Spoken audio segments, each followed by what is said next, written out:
In America today, on average, for every buck a man makes, women earn just 77 cents.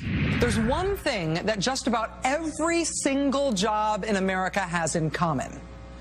Dudes get paid more for doing it. Yippee! No, I shouldn't say that. It's not fair if we dudes get paid more for doing the same job. I have a daughter. I want her to be paid what she's worth. But I wonder, do we do the same jobs? Are women really discriminated against? Tonight, we separated our studio audience. Men on this side, women over here. And as they came in, we asked the people with jobs to anonymously write down how much money they earn. Then we averaged the salaries. For the women, the average turned out to be $66,000. For the men, $79,000. Above average group for both of you. But that means that for every dollar the men make, the women only made 83 cents. Now that's more than the national average of 77 cents, so good for you, but the difference ticks people off, and it was a campaign issue last election. President Obama knows that women being paid 77 cents on the dollar for doing the same work as men isn't just unfair, it hurts families. It's time to close that gap. A dollar versus 77 cents? What horrible discrimination, says the author of Cult of Power, Sex Discrimination in Corporate America. That's Martha Burke. Martha, this gap is because of discrimination? Not all of it, but a good portion of it is absolutely because of discrimination. But why would the employer, they're all sexist? Why would they discriminate?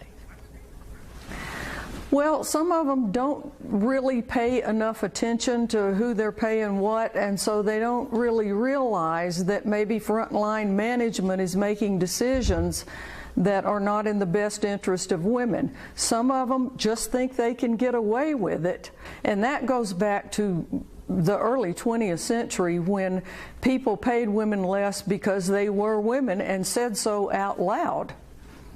But you're saying that, that's 100 years ago. You're saying that's still going on today?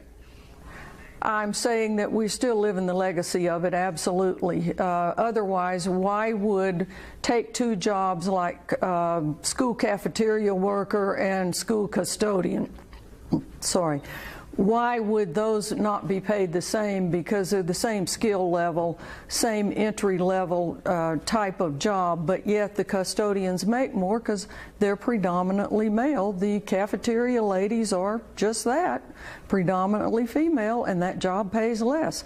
The same is true with parole officers and social workers. Essentially the same kind of work. But parole officers make more money because they are predominantly male. Well, Warren Farrell once agreed with what Martha says. Here's a picture of him with Gloria Steinem when he was a young hippie who joined feminist protests. He was even on the board of the activist group NOW, the National Organization for Women. But then he dug deeper into the data and changed his mind. He wrote Why Men Earn More, the startling truth behind the pay gap, and what women can do about it. Warren, you decided it's not discrimination? What I came to understand was that the pay gap is not about men and women, it's about mothers and fathers. There's 25 different work-life choices that men and women make. Every single one of men's choices lead to men, on average, earning more money. Every single one of women's choices leads them to having a more balanced life, which usually ends up being a happier life. So actually... You say women are smarter than men. Women are much smarter than men. We knew that, John. Because the man is more willing to travel, work a dangerous job, sacrifice his family life for work. Women are more grounded and well-rounded. Yeah, I mean, people pay for what they need, and men go into the hazardous jobs that are likely to pay more given the amount of education they have. They're more likely to work extra weekends, travel. Martha, what do you say about that? I think Mr. Farrell's data are bogus. Everybody agrees that even in female-dominated jobs like nursing and teaching, men make more. I just read a study before I came on the air by the American Bar Association. Full partners in law firms, there is a huge gender pay gap. Warren, the nurses are getting ripped off. Well, nurses might be, but it helps to know that a nurse anesthetist earns about $125,000 to $150,000 a year.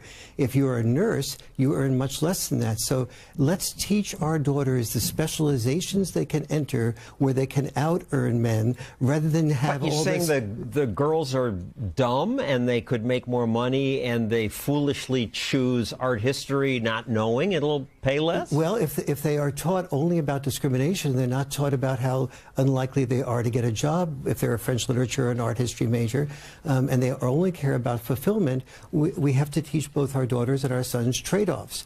If you want fulfillment, you'll get fulfillment. And when you do studies of women business owners who have MBAs make only 49% of what male business owners make. Sexism. And we would think it was sexism until we ask but the women business owners what you want. And the women business owners say, I want flexibility, I want to be my own boss, I want to be close to home. Martha, what about that? You women are smarter and make better life choices. You know, work yourselves to death. Well, Mr. Farrell has said that motherhood is punished because that's a choice women make. Well, he's got a point, but he didn't tell us the other half. And that is, being a father and being married actually helps men in the workplace. It punishes women. We have a lot of data that shows that the employer looks at that woman, even if she's not married yet, and thinks of her as a potential mother. So maybe I better not hire her, maybe I better not pay quite as much. Certainly don't want to promote her because she might get pregnant, drop out of the workforce. And so the she data might. Is the employer foolish to worry about that? So might he be. Well, that's because the culture and our society punishes women for being mothers. There's no organized child care, for example. When women make about $100,000 or so a year, they start asking a different set of questions. Many women say, what do I want out of my life? Do I want to make $200,000 a year, or do I want more personal time? Do I want more time with my children? Do I want more time at the gym? Do I want more spiritual time? Do I want more time with my spouse? And women are more likely to say, I want a balanced life. And so they don't go to the very highest level because they're not stupid. But you say they're making a choice. Okay, Warren, thank you. Martha, thank you.